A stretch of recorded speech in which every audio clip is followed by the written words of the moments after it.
కన్న కుమారుడే కాలయముడు అవుతాడని ఆ తల్లి ఊహించుండదు. 10 నెలలు మోసి నెప్పులు పడి బిడ్డను జన్మనిచ్చి ఉంటుంది ఆ తల్లి. అసలు కిరాతకంగా ఎలా చంపాలనిపించింది కన్న తల్లి. తల్లిదండ్రులు లేనోళ్ళని అడగండి, తల్లి విలువేంటో తెలిసిద్ది. ఈ ఎదవికి తల్లిని చంపాలనే ఆలోచన ఎలా వచ్చింది? విజయనగరం జిల్లాలో జరిగిన ఈ దారుణ ఘటన రాష్ట్ర వ్యాప్తంగా సంచలనం సృష్టించింది. మంచిగా చదువుకో, చెడు అలవాట్లు మానుకో అని మందలించిన కన్న తల్లిని 16 సంవత్సరాలు కూడా లేనివాడు కిరాతకంగా హత్య చేశాడు.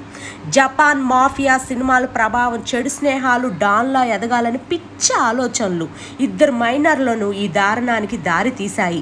సినిమా 3 గంటల సినిమా. జీవితం మనం ఎండ్ అయ్యే వరకు మన లైఫ్ ఉంటుంది. సినిమాకి జీవితానికి ఏ రోజు ముడిపెట్టుకోకూడదు.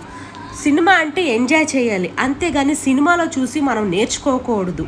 పోలీసుల వివరణ ప్రకారం స్పందన అనే మహిళను ఆమె కుమారుడు అతని స్నేహితుడు కలిసి 16 కత్తిపోట్లతో హతమార్చారు.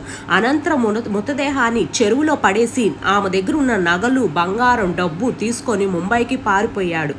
మరీ ఘోరం కదండి. సినిమాలు చూసి 16 సంవత్సరాలు లేనోడికి వీడికి అసలు ఎంత ధైర్యం ఏంది? కత్తి తీసుకొని ఆ తల్లి పొడిచేటప్పుడు వాడు కళ్ళలో చూసి నా కొడుకు ఇలా చేశాడని ఎంత హృదయం తల్లడిల్లుంటుంది. మరీ ఘోరం అండి. సినిమాలు చూసి పిల్లలు ఇలా చెడిపోవడం ఏమాత్రం బాగోలేదు. జీవితం సినిమా కాకూడదు. ఎందుకంటే అమ్మ వేరు, జీవితం వేరు.